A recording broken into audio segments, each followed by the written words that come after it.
Hello अस्सलाम वालेकुम students, क्या हाल है आप लोगों के। अच्छा स्टूडेंट्स, चैप्टर नंबर 11 में जो हमने लास्ट टाइम टॉपिक डिस्कस किया था वो था हमारे पास कैपेसिटर। और कैपेसिटर में जो था वो हमने देखा था कैपेसिटर एक ऐसी डिवाइस है जो कि चार्जेस स्टोर करती है या इलेक्ट्रिकल एनर्जी स्टोर करती है in the form of charges, ठीक है। और हमने ये देखा था कि जब हम उस कैपेसिटर को बैटरी से कनेक्ट कर देते हैं तो उस कैपेसिटर की प्लेट्स के ऊपर चार्जेस आ जाते हैं, ठीक है।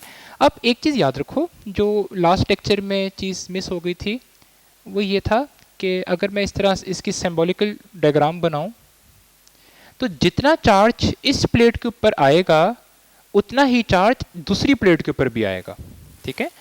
तो आप ये कहोगे कि एक प्लेट के ऊपर, क्योंकि हमने पढ़ा था कि एक प्लेट के ऊपर पॉजिटिव चार्ज आ रहा था, एक प्लेट के ऊपर नेगेटिव चार्ज आ रहा था। तो अगर आप इसको पॉजिटिव क्यू कहोगे तो दूसरे को आप नेगेटिव क्यू कहोगे, और दोनों के ऊपर सेम क्यों आता है? सेम होने की वजह यह है क्योंकि हमने कहा था कि दूसरी प्लेट के ऊपर जो चार्ज आ रहा है वो ड्यू टू इलेक्ट्रोस्टैटिक इंडक्शन आ रहा है। नेगेटिव प्लेट के ऊपर जो चार्ज आ रहा था वो इस पॉजिटिव की वजह से आ रहा था। तो आप कहोगे दोनों प्लेट्स के ऊपर जो चार्ज होता है वो सेम होता है, लेकिन साइन डिफरेंट होगा। अच्छा, कैपेसिटर वैसे एक ओवरऑल न्यूट्रल डिवाइस है, क्योंकि देखो सिर्फ चार्जेस पॉजिटिव इंड्यूस हुए हैं, असल में वो प्लेट्स अभी भी न्यूट्रल ही हैं, क्योंकि पॉजिटिव सिर्फ एक साइड पे शो हो रहा है, लेकिन उसके पास जितने पॉजिटिव है उतने नेगेटिव हो गए, ठीक है। तो सिर्फ एक साइड पे पॉजिटिव इंड्यूस हो गए अंदर वाली साइड पे, इसी तरह एक दूसरी प्लेट के अंदर वाली साइड पे नेगेटिव इंड्यूस हो गए, ठीक है। तो इसको हमने चीज को नाम दिया था कैपेसिटर। अब आज जो हमने चीज पढ़नी है वो पढ़नी है कैपेसिटेंस। अब कैपेसिटेंस क्या होती है, देखो कुछ डिफरेंस याद रखो। कैपेसिटर एक डिवाइस है, कंपोनेंट है। अगर आप मार्केट जाओगे लेने तो आप मार्केट कैपेसिटर लेने जाओगे, आप कहोगे शॉपकीपर को कि मुझे कैपेसिटर प्रोवाइड कर दें, और उस कैपेसिटर की एक प्रॉपर्टी जो है उसको नाम देते हो कैपेसिटेंस। तो कैपेसिटेंस असल में एक प्रॉपर्टी है, किसकी प्रॉपर्टी है? कैपेसिटर की। इसी तरह जो रेजिस्टर है वो कंपोनेंट है, रेजिस्टर भी इंशाल्लाह हम नेक्स्ट चैप्टर में पढ़ेंगे। रेजिस्टर एक कंपोनेंट है, वो रेजिस्टर जो प्रॉपर्टी शो करता है उसको नाम देते हैं रेजिस्टेंस। तो इसी तरह कैपेसिटर एक कंपोनेंट है और कैपेसिटेंस उसकी प्रॉपर्टी है। अब कैपेसिटेंस है क्या? देखो कैपेसिटर का मेन मकसद क्या है, काम क्या है? चार्जेस स्टोर करना। तो अच्छा कैपेसिटर क्या होगा? जो ज्यादा चार्जेस स्टोर करेगा। पूरा खराब कैपेसिटर क्या होगा? जो कम चार्जेस स्टोर करेगा, ठीक है। तो इसकी प्रॉपर्टी क्या होगी? कैपेसिटेंस की डेफिनेशन होगी कि एक कैपेसिटर जितने चार्जेस स्टोर कर सकता है उसको हम नाम देंगे कैपेसिटेंस। सिंपल सी डेफिनेशन है। तो कैपेसिटेंस की क्या डेफिनेशन है? आपके पास capability of a capacitor to store charges. तो कैपेबिलिटी वर्ड इंपॉर्टेंट है कि कुछ कैपेसिटर्स की कैपेबिलिटी ज्यादा होती है, उनकी कैपेसिटेंस ज्यादा होगी। कुछ कैपेसिटर्स की कैपेबिलिटी कम होती है, उनकी कैपेसिटेंस कम होगी, ठीक है। तो ये अभी हम देखेंगे किन फैक्टर्स पे डिपेंड करता है। कुछ कैपेसिटर्स की कैपेबिलिटी ज्यादा है, किन फैक्टर्स पे वो भी देखेंगे। कुछ कैपेसिटर की आपके पास कैपेबिलिटी कम है, तो वो किन फैक्टर्स पे, ठीक है।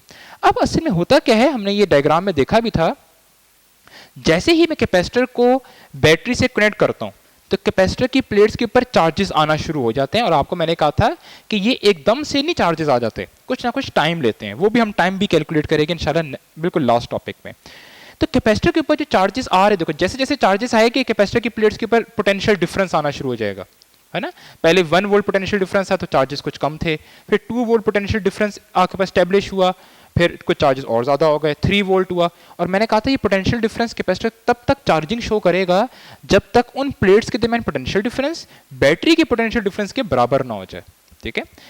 तो यही मैंने कहा कि कैपेसिटर के ऊपर की प्लेट्स के ऊपर जो चार्ज है वो किस पे डिपेंड करता है कि उसकी प्लेट्स के दरमियान पोटेंशियल डिफरेंस कितना है। जितना ज्यादा प्लेट्स के दरमियान पोटेंशियल डिफरेंस होगा कैपेसिटर की प्लेट्स के ऊपर चार्ज भी जो होगा वो उतना ज्यादा होगा। और इसकी प्लेट्स के दरमियान जो पोटेंशियल डिफरेंस है वो असल में किस पे डिपेंड कर रहा है? ये जो potential difference between the plates है ये असल में समहाउ डिपेंड कर रहा होता है बैटरी पे। क्या आप बैटरी कितनी लगा रहे हो? बैटरी आप 2 वोल्ट की लगा रहे हो, बैटरी आप 6 वोल्ट की लगा रहे हो, ठीक है। तो प्लेट्स के दरमियान जो पोटेंशियल डिफरेंस है वो डिपेंड कर रहा होता है बैटरी पे डिपेंड कर रहा होता है। तो मैंने यही लिखा। अब देखो अब कैपेसिटर के ऊपर जो अब ये जो क्यू हम लिखते हैं ना ये है चार्ज ऑन ईदर प्लेट, क्योंकि हमने कहा दोनों प्लेट्स के ऊपर चार्ज सेम होता है, लेकिन सिर्फ फर्क किसका होता है? एक प्लेट के ऊपर पॉजिटिव चार्ज है, एक प्लेट के ऊपर नेगेटिव चार्ज है। तो ये क्यू कोई सा भी ले सकते हैं, जनरल ले रहे हैं हम, साइन नहीं अज्यूम कर रहे हैं यहाँ पे, ठीक है। तो क्यू है चार्ज ऑन ईदर प्लेट, क्योंकि दोनों प्लेट्स के ऊपर सेम चार्ज है। एक के ऊपर अगर +1 कूलम होगा तो दूसरे के ऊपर -1 कूलम होगा, और ये चार्ज डायरेक्टली प्रोपोर्शनल है potential difference between the plates, ठीक है। अब उसने बुक में डेल्टा वी को वी लिखा हुआ है तो आप लिख सकते हो पोटेंशियल डिफरेंस बिटवीन प्लेट्स। अच्छा, तो इस वी को मैंने एक तो वी लिख दिया, सॉरी डेल्टा वी को मैंने वी लिख दिया, और दूसरा ये प्रोपोर्शनल का साइन है, प्रोपोर्शनल का साइन हटाते हैं तो हमेशा कांस्टेंट आएगा, ये कांस्टेंट आ गया, और ये कांस्टेंट आया सी, सी एक कांस्टेंट है, और इस सी का नाम है कैपेसिटेंस, जो कि हमारा टॉपिक है। तो सी एक कांस्टेंट है और सी का नाम है कैपेसिटेंस। अब नेक्स्ट आए, यही जो फॉर्मूला हमारे पास डिराइव हुआ था Q is equal to C V, इसी फॉर्मूले को मैंने थोड़ा सा रीरेंज किया। रीरेंज मैंने किस तरह किया, सी को मैंने यही रखा, वी को पोटेंशियल डिफरेंस को मैंने वहां जाकर डिवाइड कर दिया। अब अगर देखो आपसे कोई पूछे कंफ्यूज करने के लिए, मैं आपसे अगर कहूँ कि मैं अगर पोटेंशियल डिफरेंस को बढ़ा दूं, मैं अगर आपसे कहूँ मैंने पोटेंशियल डिफरेंस को डबल कर दिया, अगर मैं आपसे कहूँ कि मैंने वी को जो है वो डबल कर दिया, तो मुझे बताएं सी पे क्या इफेक्ट होगा। तो सी पे कोई इफेक्ट नहीं आएगा। क्यों नहीं आएगा, देखो अगर मैं वोल्टेज को डबल करूंगा ना तो उसकी वजह से होगा क्या, उसकी वजह से क्यू भी डबल हो जाएगा। और अगर आप ये ऊपर वाली इक्वेशन देखो, अगर वोल्टेज को भी डबल कर दूं, क्यू को भी डबल कर दूं, अगर दोनों चीजें डबल हो जाएं तो कोई फर्क पड़ेगा, कोई फर्क नहीं। जिस तरह आपको मैं एग्जांपल देता हूं, 2/2 का आंसर क्या आएगा 1।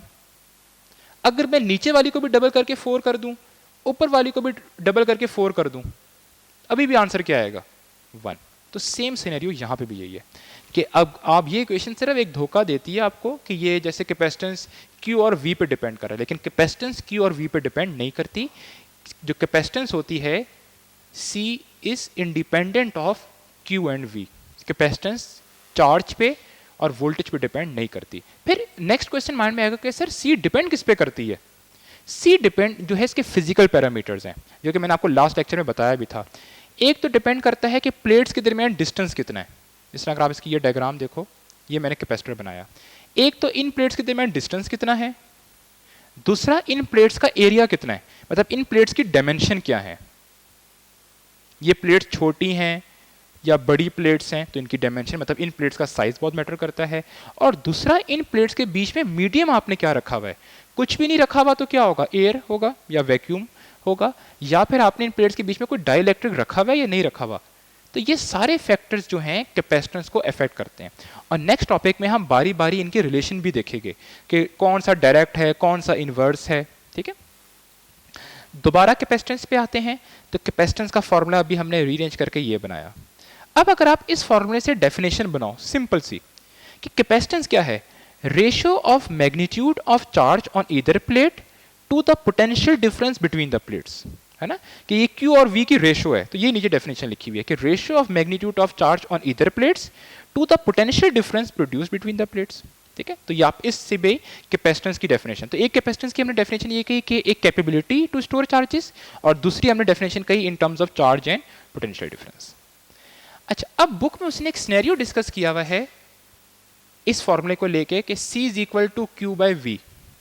अगर इसमें मैं, अब देखो मैं अगर आपसे पूछूं C और Q कब बराबर हो गए, अगर मैं V की वैल्यू क्या पुट कर दूं 1, देखो अगर मैं V की वैल्यू 1 पुट कर दूं तो क्या इक्वेशन आ जाएगी, C is equal to Q। अब इसको भी उसने थोड़ा सा जरा डिस्क्राइब किया हुआ। देखो आप कहोगे कि अगर कैपेसिटर की प्लेट्स के दरमियान पोटेंशियल डिफरेंस अगर 1 वोल्ट हो तो वो कैपेसिटर जितना चार्ज स्टोर करेगा आप उस चीज को कैपेसिटर की कैपेबिलिटी कहोगे, मतलब कैपेसिटेंस कहोगे। ठीक है, दोबारा देखो, कैपेसिटर 1 वोल्ट में 1 वोल्ट पोटेंशियल डिफरेंस में जितने चार्जेस स्टोर करेगा आप कहोगे कि जितना अमाउंट ऑफ वो चार्ज स्टोर कर रहा है वो उस कैपेसिटर की कैपेबिलिटी या उसकी कैपेसिटेंस है। तो C और Q कब बराबर होते हैं, जब पोटेंशियल डिफरेंस 1 वोल्ट हो। उसके बाद नेक्स्ट चीज हम डिस्कस करेंगे कैपेसिटेंस की यूनिट। अब अगर आप इस फॉर्मूले से देखो तो Q की यूनिट जो होती है वो कूलम है। ठीक है, ये जो C है कैपेसिटेंस है, ये आप इससे कंफ्यूज ना हो तो मैं इसको कैपेसिटेंस लिख देता हूँ। ठीक है, तो Q की यूनिट जो है वो कूलम और V की यूनिट जो है वोल्ट है। तो कैपेसिटेंस की जो यूनिट आई वो आई कूलम पर वोल्ट। ठीक है, और कूलम पर वोल्ट की को हम एक शॉर्ट वर्ड कहते हैं, इसको कहते हैं फेरेड, और ये भी साइंटिस्ट के नाम पे रखा गया। ठीक है, तो कूलम पर वोल्ट किसके बराबर होता है, फेरेड के बराबर होता है। ठीक है, अब नेक्स्ट आता है 1 फेरेड की डेफिनेशन। अब जरा देखो 1 फेरेड, अब देखो मैं आपको सजेस्ट नहीं करूंगा आप डेफिनेशन याद रखो, आप सिर्फ ये क्वेश्चन याद रखो बस। अब मैं कह रहा हूँ 1 फेरेड की डेफिनेशन। अब 1 फेरेड की हम जो आपकी बुक में जो डेफिनेशन डिस्कस होती है ना, वो डिस्कस होती हैं यूनिटरी डेफिनेशंस। यूनिटरी डेफिनेशंस उनको कहते हैं जिनमें हम तमाम क्वांटिटीज को 1 एज्यूम कर रहे होते हैं। तो कैपेसिटेंस की डेफिनेशन 1 फेरेड, देखो यहाँ से आंसर 1 कब आएगा, जब Q भी 1 कूलम हो, पोटेंशियल डिफरेंस भी 1 वोल्ट हो। ठीक है, तो आप कहोगे अगर हम एक कैपेसिटर को 1 वोल्ट पोटेंशियल डिफरेंस प्रोवाइड करें, उसकी वजह से अगर वो 1 कूलम चार्ज स्टोर कर ले, तो हम कहेंगे इस कैपेसिटर की कैपेसिटेंस 1 फेरेड है। समझ आई? अगर हम किसी कैपेसिटेंस या किसी दो प्लेट्स के दरमियान पोटेंशियल डिफरेंस, प्लेट्स के दरमियान पोटेंशियल डिफरेंस 1 वोल्ट हो, और अगर मैं उस 1 वोल्ट के पोटेंशियल डिफरेंस के होने की वजह से वो कैपेसिटर 1 कूलम चार्ज स्टोर कर ले, तो उस कैपेसिटर की कैपेसिटेंस 1 फेरेड होगी। ठीक है, यही इसकी डेफिनेशन है कि कैपेसिटर इस capacity is 1 फेरेड when it stores 1 coulomb of charge having the potential difference of 1 volt between the plates. ठीक है, तो ये 1 फेरेड, और भी 1 फेरेड की डेफिनेशन बन सकती हैं। आसान सी डेफिनेशन ये है कि अगर मैं, आप एक और डेफिनेशन आप ये बना सकते हो, अगर मैं 2 वोल्ट पोटेंशियल डिफरेंस हो और वो 2 कूलम चार्ज स्टोर कर रहा हो, तो वो भी 1 फेरेड की डेफिनेशन होगी। लेकिन आपकी बुक में यूनिटरी डेफिनेशन डिस्कस है, मतलब 1 को लेके। अब एक चीज पूछी गई है, कैपेसिटर, अच्छा कैपेसिटर क्या कहलाएगा? अच्छा कैपेसिटर वो कहलाता है जो ज्यादा चार्ज स्टोर करे। ज्यादा चार्ज स्टोर करने का मतलब है उसकी कैपेसिटेंस ज्यादा हो लेकिन वोल्टेज कम हो। क्या मतलब? अच्छा कैपेसिटर वो होगा जो कि कम वोल्टेज पे ज्यादा चार्ज स्टोर करे। उसको आप कहोगे डेफिनेशन ऑफ गुड कैपेसिटर, कि जो कैपेसिटर बेशक कम वोल्ट प्रोवाइड करो लेकिन चार्जेस ज्यादा स्टोर करे, तो आप कहोगे कि सर वो कैपेसिटर अच्छा है, गुड कैपेसिटर है। ठीक है, उसके बाद जो है कैपेसिटेंस की जो यूनिट है, इसकी कुछ सब मल्टीपल्स हैं। अब एक चीज याद रखो, कैपेसिटर जो 1 फेरेड है ना, ये एक बहुत बड़ी यूनिट है। ठीक है, बड़ी यूनिट क्यों है? क्योंकि देखो 1 फेरेड होने के लिए कैपेसिटर 1 वोल्ट में 1 कूलम चार्जेस स्टोर करे। 1 कूलम चार्जेस का मतलब है, मैं इसको 1 फेरेड को बिगर यूनिट इसलिए कह रहा हूं क्योंकि ये 1 कूलम चार्जेस, और 1 कूलम चार्जेस का मतलब ये है कि ये 6.25 10 की पावर 18 इलेक्ट्रॉन्स स्टोर करे, जो कि पॉसिबल ही नहीं है कि अगर 1 वोल्ट में इतने चार्ज स्टोर। तो ये बड़ी यूनिट है। इसके सब मल्टीपल्स जो हैं, वो छोटी यूनिट्स जो हैं, वो क्या हैं आपके पास? एक तो माइक्रो फेरेड, मतलब 10 की पावर -6 फेरेड, नैनो फेरेड 10 की पावर -9 फेरेड, या फिर पीको फेरेड 10 की पावर -12 फेरेड। अच्छा, मिली फेरेड भी मैंने अपनी लाइफ में कभी नहीं सुना। मिली फेरेड, हमेशा कैपेसिटेंस की जो यूनिट सुनी है हमने ज़्यादा, वो माइक्रो फेरेड, नैनो फेरेड और पीको फेरेड में। ठीक है, इसके बाद एक क्वेश्चन जो मैं आपसे पूछ सकता हूँ, देखो कोई भी बॉडी जो चार्ज स्टोर कर रही है ना, वो कैपेसिटर कहलाएगी। जिस तरह मैं कहूँ मेरे पास एक स्फेरिकल बॉडी है, इस स्फेरिकल बॉडी पे मैंने बाय इलेक्ट्रोस्टैटिक इंडक्शन में चार्जेस ले आया, तो इसकी बॉडी के ऊपर चार्जेस आ गए। अब ये भी कैपेसिटर है क्योंकि इसने चार्जेस स्टोर किए हुए, और किसी भी तरीके से मैं चार्जेस ले आया, बाय फ्रिक्शन, बाय कंडक्शन, या बाय इलेक्ट्रोस्टैटिक इंडक्शन, तो ये भी कैपेसिटर है। लेकिन ये पैरेलल प्लेट कैपेसिटर नहीं है जो भी हम पढ़ रहे हैं, ये डिफरेंट है, इसको कहते हैं स्फेरिकल कैपेसिटर। ठीक है, तो ये गोल सजा कर कैपेसिटर हो। अब अगर मैं आपसे एक क्वेश्चन ये पूछूं कि हमारी अर्थ जो है, पूरी जमीन, अगर मैं उसको कैपेसिटर मानूं, तो वो कितना अमाउंट ऑफ चार्ज स्टोर कर सकती है? उसकी कैपेसिटेंस बताएं। ठीक है, इसके लिए देखो सिंपल सी आपको मैं एक टेक्निक बताता हूं। सी का जो आपने फॉर्मूला देखा Q/V। ठीक है, V की इक्वेशन हम पुट कर लेते हैं, ये अभी ने पीछे टॉपिक में पढ़ी थी, KQ/R। अब यहां जो R है ना, ये रेडियस ऑफ अर्थ है। ठीक है, अब अगर आप देखो ये Q और Q क्या हो गए? कैंसिल, तो क्या इक्वेशन बची? R/K, और K जो बराबर होता है, ये होता है 1/4 पाई एप्सिलॉन नॉट। तो K की जगह आप ये पुट करो, ये वैल्यू डिवाइड हो रही है, ऊपर जाके मल्टीप्लाई हो जाएगी, तो C की वैल्यू आ जाएगी 4 पाई एप्सिलॉन नॉट R। ठीक है, अब आपने ये काम करना है, आपने इधर R की वैल्यू पुट करनी है। R क्या है? Radius of earth.